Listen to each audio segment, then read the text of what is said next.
times that the state's public higher education system can help spur economic growth. And of course, that is a concept that was central to the long-discussed UB 2020 plan. But then other SUNY schools started getting worried about being left behind. So the governor hoped to put those fears to rest on Monday when he announced a new program. He's calling it SUNY 2020 that allows the state's 4 major research universities, Buffalo, Albany, Binghamton, and Stony Brook, to compete for up to $140 million in grant money. He also expressed support for letting those same 4 schools set their own likely higher tuitions, putting himself at odds with fellow Democrats in the Assembly. Joining me now to discuss these developments is the SUNY Chancellor, Nancy Zimpher. Chancellor, it's great to see you. Thank you. So there are 3 separate issues here, actually, and they're getting a little confusing if you take them all at once. So let's break out first SUNY 2020, which is the governor's answer to UB 2020. It seems to me to be sort of a Solomon-esque answer. Everyone gets something, but not everything that they wanted. Would you agree with that?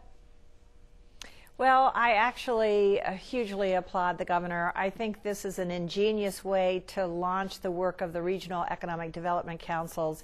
And what happened in the everybody gets something but not everything they want is that the University at Buffalo simply phased in at the governor's request what they would do in the initial year and the years thereafter. I think that's just sensible anyway. And in addition to that, the 3 other university centers can put forward their plans to the governor and to me, and I think everybody wins. It is actually, I mean, $140 million is not exactly the $5 billion worth of construction money over the next 2 decades, at least $3 billion worth of state funding that UB 2020 initially envisioned. Is that right? Well, I think what's happened there is that plans evolve. As you know, we have a new president at the University of Buffalo, President Satish Tripathi, and my initial request of President Tripathi was to take a good hard look at UB 2020 and, if you will, make it reachable, doable, and sequenced. And that's exactly what he's done. So I think they've scrubbed the numbers, they've examined the sources of funding, and they have presented a very realistic plan, and I'm very proud of that, and I thank them and the whole Western New York community for giving us something we can really champion and move forward. Okay, so what the governor has created when he created this grant program is something that does not require legislative approval, right? This is not something that the legislature has to sign off on, and that makes it easier to really start moving some of these things forward, because it has been, as you and I have discussed on numerous occasions, it has been long hung up in the legislature. Right.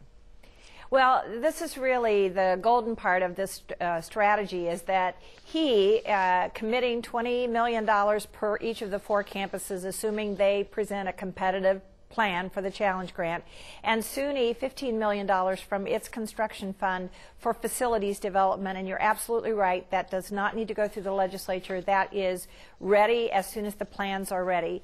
If there are public-private partnerships that are part of this plan, or if there is any need to fill operating funds demands, like hiring new faculty, hiring entrepreneurs and innovators, those things would go to the legislature, and appropriately so, because the legislature has the last word there. You know, just before we move on, I'm curious, we've been talking ever since you've arrived now, and prior to you even getting here, there's been talk about how the legislature is really sort of controlling the SUNY system. I mean, there has been a lot of talk about decoupling those sort of things, and that's where the tuition discussion comes in. I mean, do you think it's appropriate for the legislature to have so much say over how the SUNY system operates?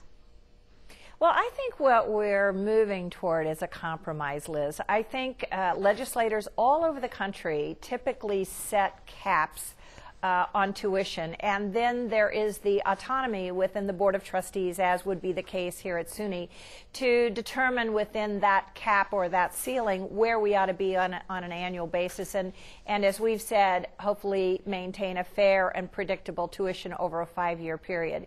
The departure from that is that many campuses across the country can engage in public-private partnerships without going through the legislature. That's not a concept that has won many fans yet, although it was was in the governor's budget originally. Right. So I think we can find a way to ensure the legislature that we are following the parameters they give us without micromanagement or slowing down economic growth and jobs. I mean, for heaven's sakes, that's what New York needs right now, jobs, and we believe we can produce and promote those jobs. Okay, so now let's move on to the tuition issue. You've already touched on it here. You have proposed a 5-year quote-unquote rational plan, right? And this basically, the idea here is to give people some idea, and what we're seeing up on the screen now is just an idea of what a resident undergraduate tuition increase is actually worth. I mean, and I think viewers can see the numbers. You're talking about per student, not a lot of money, but it actually translates into a lot of operating money for the SUNY schools, assuming, of course, that the legislature doesn't swipe it away to plug some budget hole somewhere. Well, I think everybody's learned the lesson about swiping, or what has traditionally been called the sweep. When we collect tuition money, everyone agrees, I believe, that those tuition funds should go back to the campus to serve the students who paid the tuition. So that's hoping that tuition over 5 years can be protected. In the middle of that is predictability. Tuition at SUNY has been anything but predictable. Some have said perfectly wrong. Very high increases during tough economic times, and nothing during times when people were best able to pay. And so we want a 5-year plan. We have a very successful 5-year construction plan that the legislature has approved. So this is not foreign territory. This is something the legislature, in its wisdom, did years ago so that we could be more planful about construction. We're asking for the same thing for our students and families. And then lastly, that our tuition would be fair. We have a lot of national recognition for our affordability. We're the lowest tuition in public institutions in New England and in the lowest quartile across the country. So how can we keep it within range? That's why the ceiling that's been proposed in the Assembly and Senate bills matches precisely what the Student Assembly and, if you will, the governance body of our students has said they thought was appropriate. So we've been partnering with our students and faculty to make that statement, and as others have come along, like the UUP, we think we've found the sweet spot, and we very much appreciate that this bill has been introduced in both the Assembly and the Senate to move our rational tuition forward. Okay, and you got a big boost when the governor said, you know, I think that this is a good idea. I mean, obviously he's got the bully pulpit, and he's quite popular. So there's that, and then subsequently there is the idea that these same 4 research universities would be separated out from the 5-year plan and be able to actually increase tuition even higher. Now, here's the thing, though. I mean, there was a big hit that SUNY took in terms of funding in the budget this year, and I wonder if, in fact, you are able to wrangle this out from the legislature, that they say, particularly the Assembly Democrats, who, as we've discussed, are quite concerned about affordability for lower income kids, and I think it's because, in part, you got a lot of SUNY CUNY graduates over there in the Assembly Democratic Conference.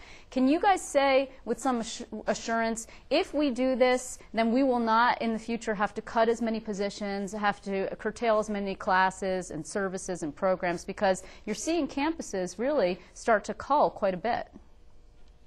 Well, indeed, larger classes, not replacing, not refilling faculty, the balance between full-time and part-time faculty. What I think concerns us most is what we call time to degree. We do not want students to have to spend an extra year hanging around waiting for the required courses they need to be offered. So there's no way in which we want to extend their time to degree.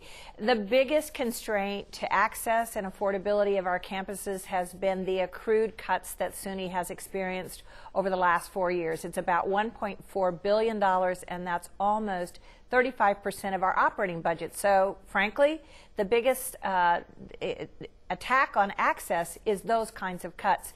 What we're asking for in a rational tuition in no way really makes up for that, but it does assure that we can keep the classes open, keep the offerings, and in our way of thinking, a student would be better off paying an additional $275 or less a year than to have to pay a full $4,970 to add another year. Do you see what I'm saying? It would really be cheaper to take this modest increase rather than add a year to your time in school. Well, as I said, you actually got the endorsement of the governor, or the support of the governor, and also today from the New York Times. So it seems like there's some momentum building here. Of course, we've got the rest of the legislative session, and we will see. But Chancellor, I hope that you will come back on with us again when and if this develops even further. I want to thank you very much for being with us. Thanks, Liz. Delighted to be here.